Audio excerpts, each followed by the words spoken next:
Hey, how are you? Hey, I am doing great. Shelly and I just spent the weekend at the beach together. We got away for the weekend, and man, was it super relaxing. We had periods of really good weather at the beach, and I don't know, we sat around, we read, we played games, we watched a few shows, and just had time together. Nothing required of us. It was fantastic. Mm. That is so nice. Yeah. How are you? I am doing pretty good. Let's see, what's going on in my world? I feel like I am just doing a normal day. It's been a good day. I have enjoyed the things, but I don't know that I have a ton of like, this is happening or that's happening. It's just sort of a normal day, which is delightful because I like my normal days. But yeah, Well, I feel like I ought to have something else to say. okay, so that's actually why I called.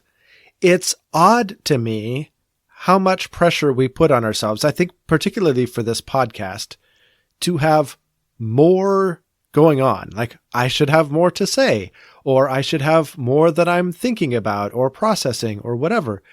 And our podcast is really geared toward that type of thing. We're here to talk about how we're growing spiritually, what we're thinking about, what we're learning, all of those things. And yet sometimes we just don't have it. Like that's just not, life's fine. There's nothing wrong, but there's not something meaty or substantive going on.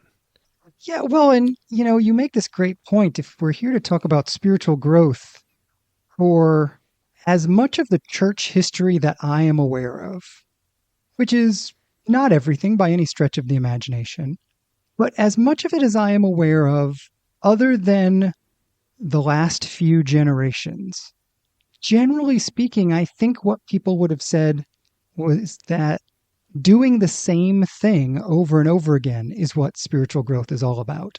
Not about having new realizations or new things to say or adding this piece into my life or that piece into my life, right? Isn't it the general idea?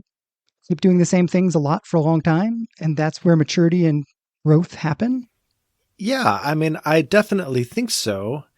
But it's interesting. We launched this podcast right in the midst of me going to seminary. And the 4.5 years I was in seminary, that was not my experience. There was always something new. There was always something, shiny to chase after. There was all this novelty. And now that my spiritual life is a little bit more just in the day-to-day kind of normal range, it's fascinating how that changes what I have to talk about. Yeah, that makes a ton of sense. And so I guess what I'm curious about is where is the locus of your spiritual life now? Yeah, I think it's in transition because cognitive is definitely where I'm comfortable. And so I still pursue a lot of those activities in order to keep that part of my spiritual life alive. But what I'm wanting to grow in is more the contemplative, the spending time with God, kind of unstructured, if you will, non-heady, and more experiential, more relational, more present with. And it doesn't produce a lot of thoughts, if you will, because it's learning to grow in relationship and in awareness of God's presence. And that just takes time. And like you said, it's that day in, day out experience that ultimately produces spiritual growth, but it isn't exciting to talk about. Yeah, that's so interesting to me because I have been deeply drawn to the contemplative side of the spiritual world. You're right. One of the things the contemplative is all about is silence, right? And there's not a lot to talk about when you're focusing on the silence and the experiential and those kinds of things. Well, and even more than that, to talk about them is false, or it feels false to me, because I'm not a master of silence. I'm not a master of contemplative prayer. I don't have anything to share with the broader world on that. I am in such an early stage of development when it comes to this that I just need to sit and do it and not talk about it, because talking about it brings it back into the head space and the academic space, and it just falsifies the whole thing.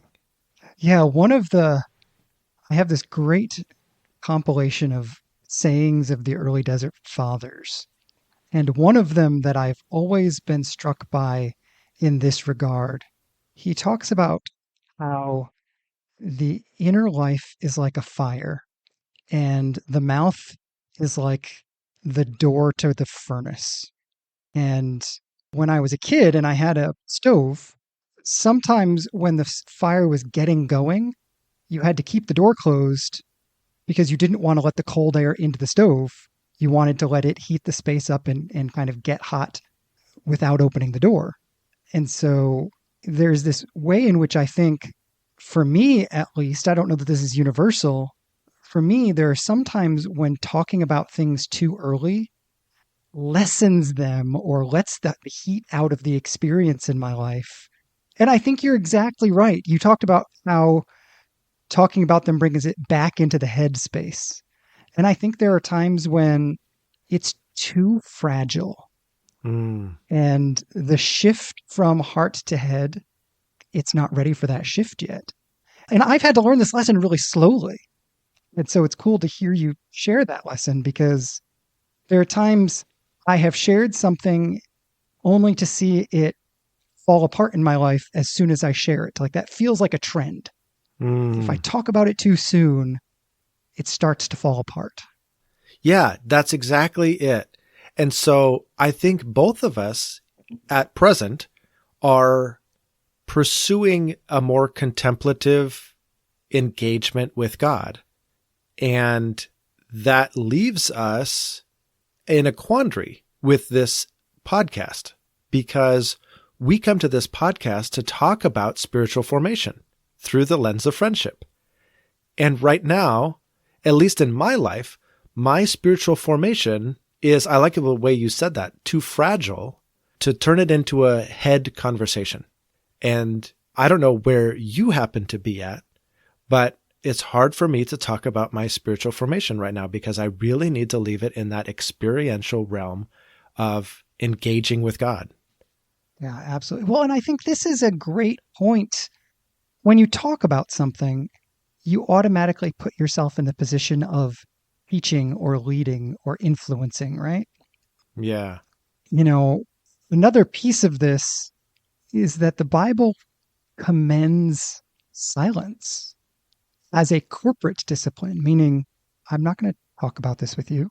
I'm not going to tell you what to do. I'm not going to, the fact that I have wisdom doesn't mean I ought to share it. Yeah. And maybe we are just still compulsive fixers.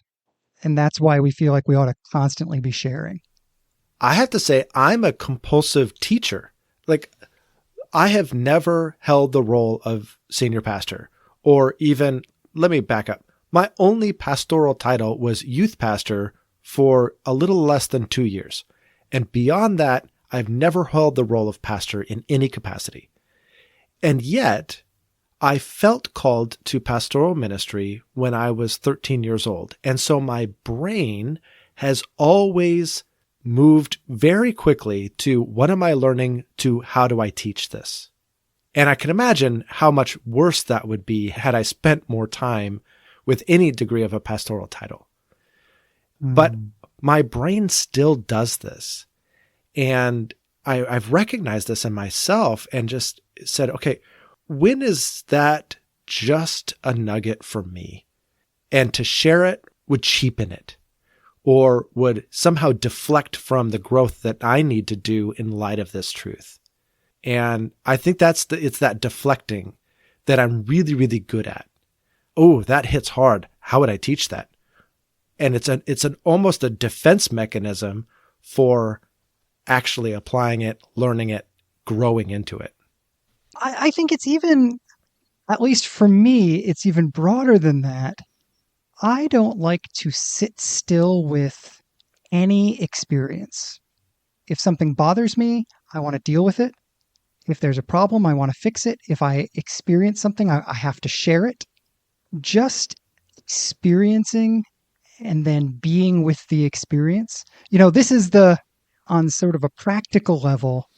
When we were on vacation this last year, I think I took between 900 and 1,000 pictures. There's obviously nothing wrong with taking pictures, even 1,000 pictures on a vacation. But I do think that, at least for me, that speaks to, I've got to capture this. I got to post this. I've got to something this, rather than just, I have to be here now. I think for me, that also spills over into my spiritual life and into what I am learning and experiencing. And there's this sort of need to corporatize, meaning like make it about we instead of me, or this need to be a conduit rather than a receptacle. But I think you're right. I think that short circuits the work God's wanting to do sometimes, maybe all the time. Yeah, there's so much there that I want to respond to. I think we as a culture do far too much of the receptacle and not enough of the conduit. So I don't want to make this an absolute for everybody in every circumstance. But I also really resonate with what you're saying, that sometimes we need to, especially with those hard truths, especially with those growth edges that we sense, we have to just let that stew in us and let it do its work in us. But it's not just the hard stuff. Like, to reflect on my weekend with Shelley this weekend, there were lots of times we weren't doing anything in particular. There were times when we were walking on the beach and not really saying anything. There were times when we were playing a board game and just kind of focused on the board game. And in those moments, I felt like this pathological need to have serious conversation. Like, oh, we're wasting our time here. We should really be diving in. Like, how is life for you? We haven't caught up in really deep ways. We should probably really get into it. But wasting time together is a wonderful thing, and I don't do it well. And I think that's that aspect also of the contemplative life, where I am literally just wasting time with God. And it's not to say that he can't speak or that there might not be some encounter or something like that, but the idea that I might get up from a time with God and not have anything tangible to report on, or to a new thought to think, or a new experience to tuck in my pocket, it might just be time, quote unquote, wasted, but wasted in company, wasted together, is so hard for me. It's a great point. We are always looking in our relationships for return on investment, aren't we? Yeah. And for me as well, I feel like I ought to be constantly being productive. And sometimes being productive is not the way I want to grade my experience. So what has this meant for you? Has this meant that you move on from defining your experience at all, or grading your experience at all, and the grading system is what's wrong? Or have you found a new scale by which to evaluate your time?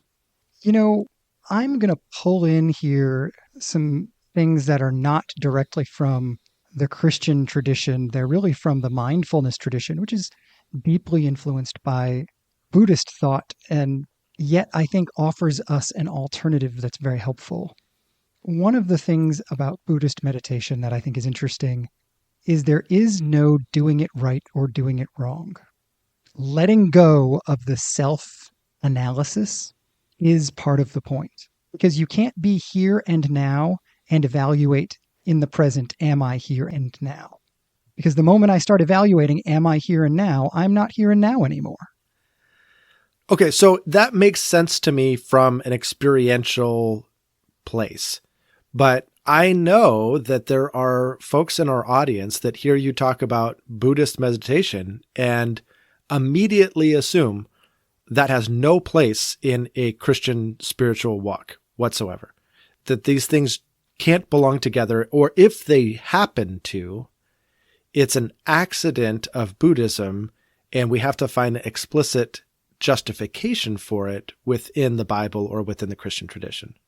Yeah, absolutely. There is a huge amount of Christian tradition that invites us to practice paying attention to God. And I think that there's a lot of ways that this is done, training our minds to be attentive to a verse, training our minds to be attentive to an idea, training our minds to be attentive to a particular prayer. Really, so much of this is just bringing your attention to something specific in the present moment. But the one thing I would say, sort of in theological defense of not overanalyzing my relationship with God, if I am analyzing my relationship with God, my attention is on me. It's not on God. Right? Yeah, I was trying to come up with in my head some way to disprove that, but no, you're exactly right. You know, we talked a few weeks ago how the father tradition of churches are at times and in their least ideal manifestations inclined perhaps to worship the Bible a little bit. Mm-hmm. I think some of us, and by some of us I mean me and people like me, may be inclined to worship growth in that same way. And maybe one of the essential elements of authentic contemplative experience. And part of, one of the things we've talked about many times, I remember a couple of years ago when you really started praying by bringing your feelings into your prayer life. Mm-hmm. And it was an active effort to bring the full and authentic you into conversation with God. Yeah. I think that's what we're going for. How do I bring the full me into the conversation rather than how do I fix myself for the conversation, which is, I honestly think, what we're doing sometimes. What do you mean fix ourselves for the conversation? How do I grow ultimately is a way of focusing on how do I be good? Why am I trying to be good? What made that the goal? Yeah. In the majority of our cases, I think it's so that I can be okay with Jesus. Well, yeah, right. Or not feel guilty or not feel like God is mad at me or something like that, or almost like earning his approval or something. I think there's more of that than we, the mature and godly, really want to admit. Mature and godly in very obvious quotations there. Right. Yeah. And so if the point is not those things, and if the point is relationship, well, then you have to kill time together. You have to waste time together. And I can't say that walking on the beach with my wife and saying nothing was a waste of time, nor would it be a waste of time to spend time in silence with God and then get up and call it a day.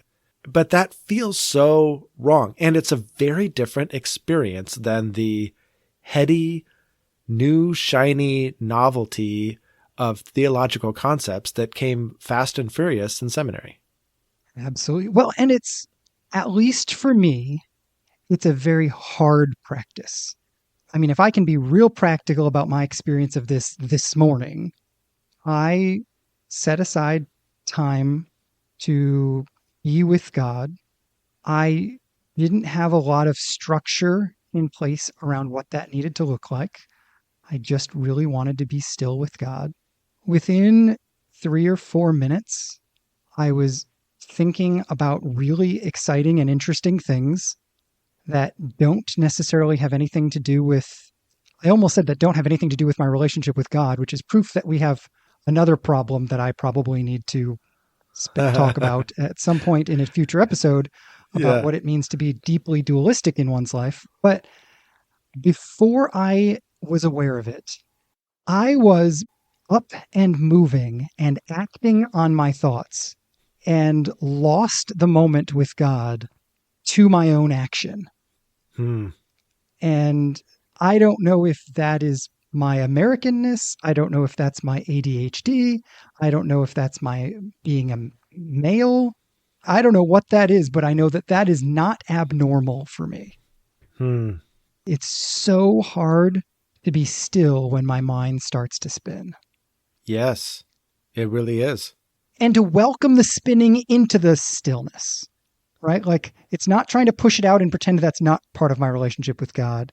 It's not trying to go do something about it. It's being present with God with a spinning mind. I have no idea how to do that. Well, and you bring up such a good point. Like you have been practicing what I would call mindful Christianity for some time now. And you're describing that that was your experience literally today. And Mhm. so it makes me ask the question, like, because this is a question I ask myself. This is not, I'm not trying to pick on you by asking this. How do we define growth or progress or like I'm actually getting somewhere? I mean, I know earlier you said that's the wrong question. And so I ask it a little bit hesitantly, but that's really where my brain goes because if I'm going to continue practicing this and if I'm going to continue engaging with God in this way, and, years down the line, I'm still just as distractible and just as lost. Have I grown? Is there any change? Has it been worth it? Again, I'm struggling for a grading system. I'm both asking the question and telling you not to answer me in the same moment. Well, I will offer an analogy that does neither. I can't. Um, I can't tell if this is going to be helpful or not. But this. Okay, go I ahead. don't know either. Okay. Again, coming back to mindfulness practices, one of the things you do in mindfulness is you actively pay attention to your breathing. This is not to empty your mind or any of those things that, if any of our readers have a negative view of mindfulness, sometime we could talk about that, but that's not what we're doing. It really is just paying attention to something simple so that you can see what thoughts arise in your head. Hmm. But what's interesting is that when you're paying attention to your breathing, you are not supposed to control it. So you're not supposed to force yourself to breathe slower. You're not winning if you breathe fewer breaths. You're just supposed to be paying attention. I've been doing this for not a short amount of time. There was a time where I thought I was perfectly good at this. And then I realized I was controlling my breath, even when I didn't think I was. Just by paying attention to it, I started to take control of it. Mm-hmm. And now it's been years, and every once in a while I will notice, I don't think I controlled that breath. But what I have to welcome into the moment is the fact that sometimes I control my breath and sometimes I don't. And that's all okay, because that's who I am and where I'm at in this journey of mindfulness and meditation and silence and stillness. I think that offers something about how we should see growth. Let me be clear here. There is a stage of spiritual growth in which there are obvious practices we need to develop in our lives. The Bible is desperately needed in the spiritual life. Community is desperately needed in the spiritual life. Sacrificial service and giving and all those, very important. This is not to say that disciplines aren't important, and there is a phase of developing those things that is co-concurrent with what we're talking about. I wouldn't claim to have mastered any of those things. But perhaps to balance that off, there is this other practice or this other set of contemplative practices that are not measurable. And maybe some people are more comfortable with the measurable and some people are more comfortable with the not measurable. But spiritual growth invites us to participate in both. And I think Some will agitate some of us, and others will agitate others of us. And that's great. Yeah. It's that concurrent track that you're talking about that I am really feeling in this stage. Because like I said, it's not as though I'm not engaging with the Bible, right? I'm translating the Bible. I'm reading my Bible. I am going to a sermon prep team. I'm going to church. We're having these conversations. Like, I'm doing the things. But as we record today, it's in the middle of Lent. And I looked at all of these different options that I could use in my Lenten journey.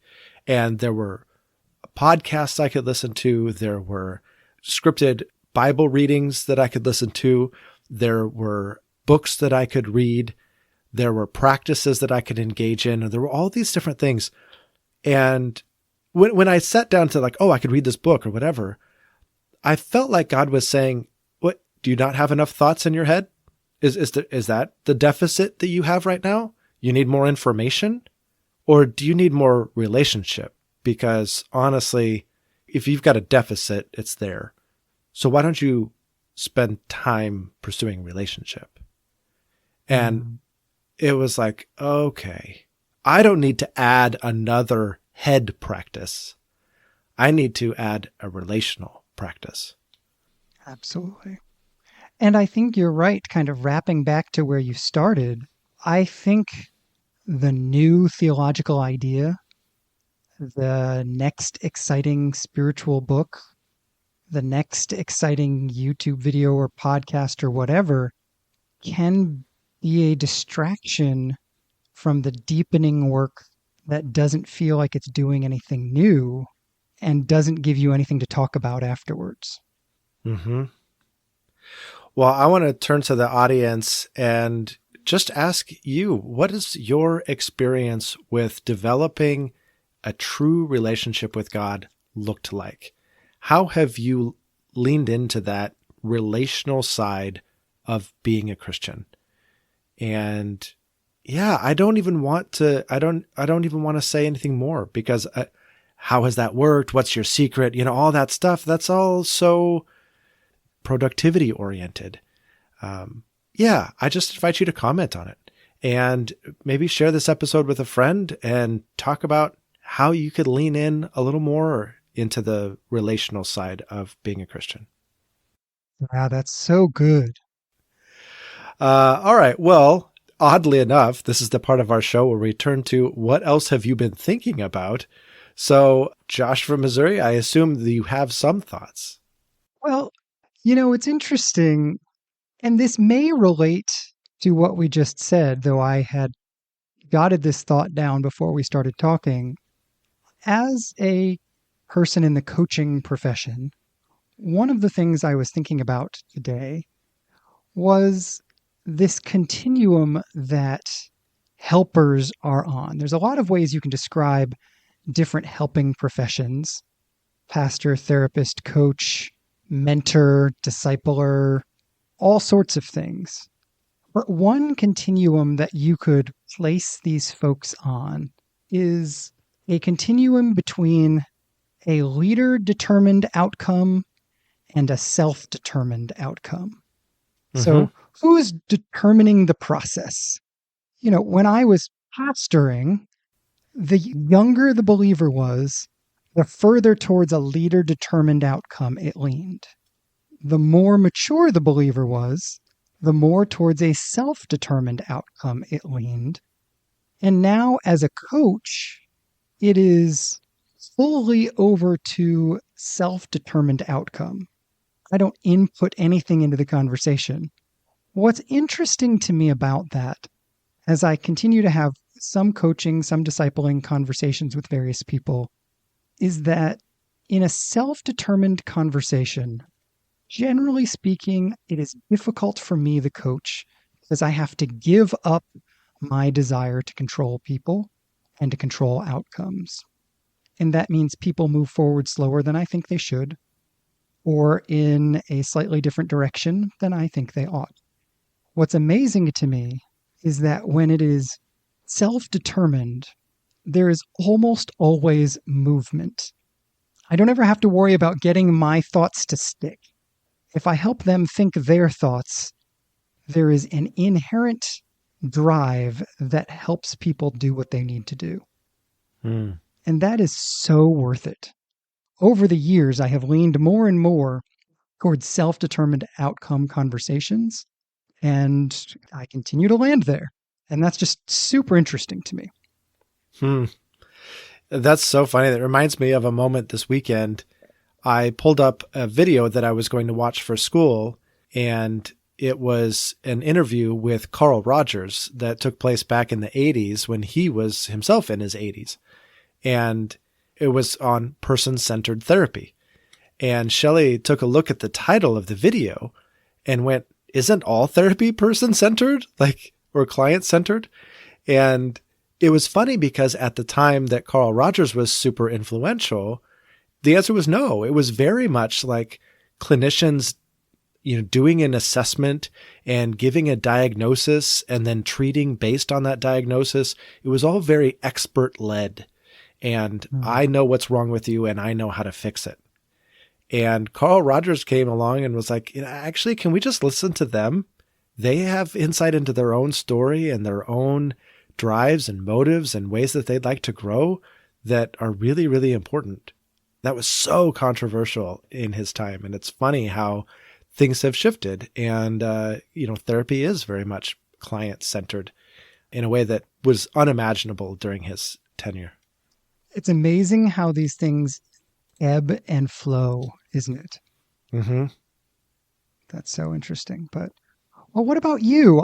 Despite the fact that you are not drinking from a fire hose lately, what thoughts have you been thinking about? Yeah, so I'm continuing to read Richard Bauckham's book, Jesus and the Eyewitnesses. And it's a fascinating book. And he continues to talk in these chapters about Peter's influence on the book of Mark. There was an early church father named Papias who claimed that Peter gave his testimony, if you will, or his life story to Mark, and Mark went and wrote the book of Mark with that. Mm-hmm. And a lot of scholars have discredited that over the years and said, this doesn't add up. This isn't all from Peter's perspective. It's a much more omniscient perspective than just that.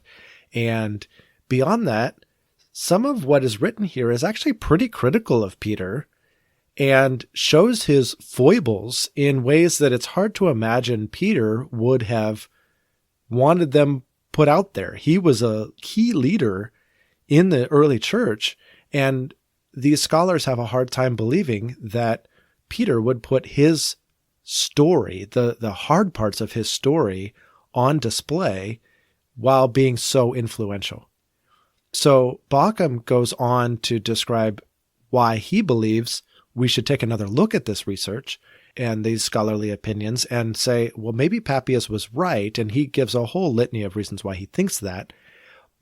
And so I guess what I'm left with is if Bauckham is right and Papias is right, that Peter put this out there, it's fascinating to me that Peter would be so open with his shortcomings and that would be part of his gospel presentation.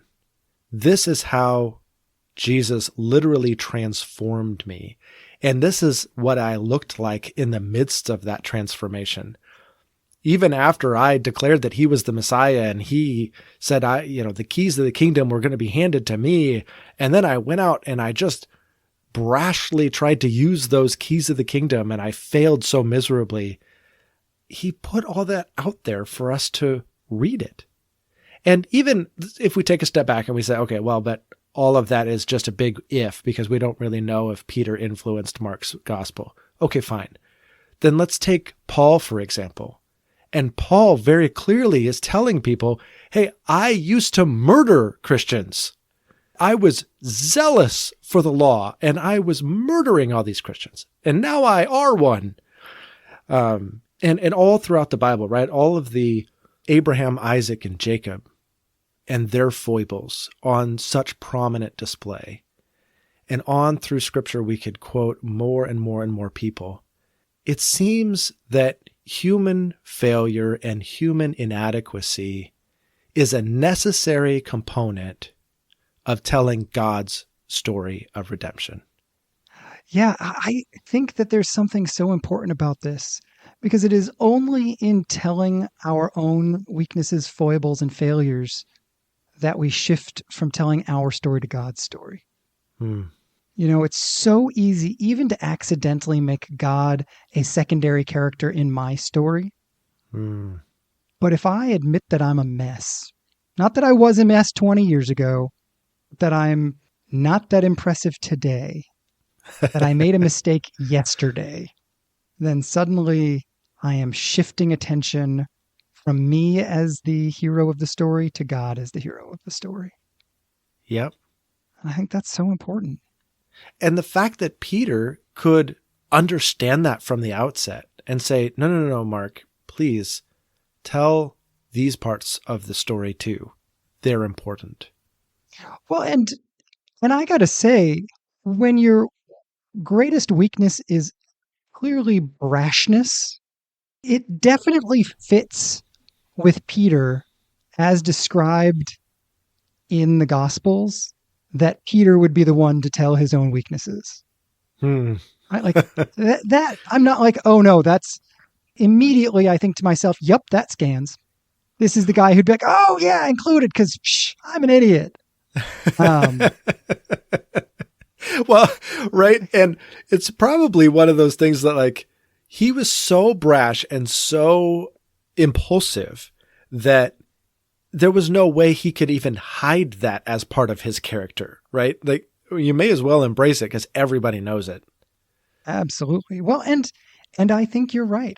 When I think about Mark, the gospel being from Peter's perspective, I am so grateful because I am inspired by Peter's vulnerability and transparency. And as a leader, that is important. Mm-hmm. Yeah, so good. But now it is time for the Dun, Witch dun, Josh. dun, dun. All right. And this week's Witch Josh is Witch Josh climbed a mountain with his 9-year-old son. And on Yes. 3, the answer is 1, 2, 3. Me. Both of us. Oh. Both of us. Okay, so before we laugh at the fact that we do the exact same things and are the same person, tell your story. Well, yeah, this is fascinating to me. We only found out like right before we hit record today that this is both of us. This originally went on the list as me. So my story is that my youngest son and I went and climbed South Sister. So in Central Oregon, in the Cascades, there are 3 mountain peaks right next to one another, and they're called the Three Sisters, and their names are Faith, Hope, and Love. And South Sister is climbable even by a novice. You don't have to use any ropes or anything like that. You just have to wait for all the snow to melt in late summer, and then you can literally climb all the way to the top and stand on the summit, which is 10,358 feet. It's a very high peak. And even though you don't need any specialty equipment, it is a daunting hike.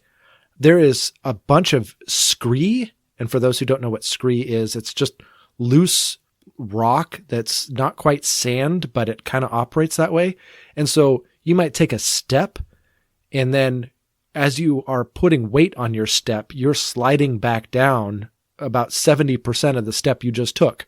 And then, so every step is just, you're not getting very far.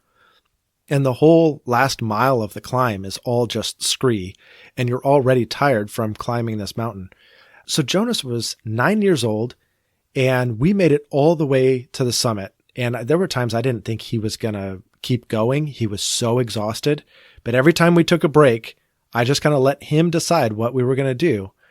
And he would just turn around and keep going up the mountain. I was so proud of him. But he used up every drop of strength making it to the top of the mountain. And then we had set up camp about halfway up the mountain. there was no shelter. There was no place to sleep other than the tents that we had left behind. And so we had to hike back to our tents. It was probably another 5 miles back down the mountain. And he was spent. And the poor little guy, 9 years old, he cried all the way back down. Not because he was being whiny, but literally because his body had nothing left to give. He just leaked tears all the way down. But it was such treacherous walking that I couldn't carry him. And I'm like, I'm sorry, bud, we have to keep going. It was dark by the time we got back. We were so exhausted. We didn't even have dinner.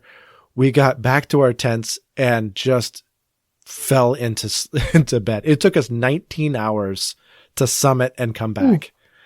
Ooh. It was unbelievable, but he did it. And the next day you should have seen his face, how proud and excited he was. So that's my story, but you did the same thing with your son when he was 9 years old. The peak was a little bit lower. I don't remember the footage, but it's the same general idea. In Massachusetts, there's not a ton of places you can actually climb. And this is a climb that you can do pretty manageably. There's some hand over hand stuff, but there's nothing that you're like, you don't need ropes or anything. And it is, however, low enough that there are runners who summit and down, summit and down, summit and down. And they'll do this. It's very annoying to watch the people like flying past you, especially on those like scree moments like you were describing. People who look like they're levitating across it because they've just done it so many times. Yeah. That they just are masters. But we got right to the top of the tree line. And I remember this moment where he was just ready to be done. He was like, nope, we're going down. And I was like, nope, we're not. We're going for it, buddy. And we got up there and had our lunch or whatever on the summit. And it's right in the right spot that you can just see Boston on the skyline. So it's just this perfect spot. And then nice coming down, it was just great. Again, it was that sort of look of, I just did that. And yes, the thing that was fascinating to me, again, coming back to this Andy Kolber idea, challenging both of our sons, apparently, ideally within the window of tolerance, is so good. Yeah, for my son, we were very much outside of his window of tolerance. We far exceeded his capacity or what his perceived capacity was. And the fact that he made it back to camp was just amazing. So it's been a source of strength that he could draw on ever since, because when he does hard things, he can come back to that moment and go, I know that there's way more in the tank than I could have ever dreamt. And he can draw on that resource, and his window of tolerance expanded exponentially as a result. Yeah, I think that's exactly right. Yeah. So apparently it was both of us. Okay. That's a fun one. So, well, we on for next week? Let's do it. I can't wait. All right. I'll talk to you then. All right. Bye. Bye.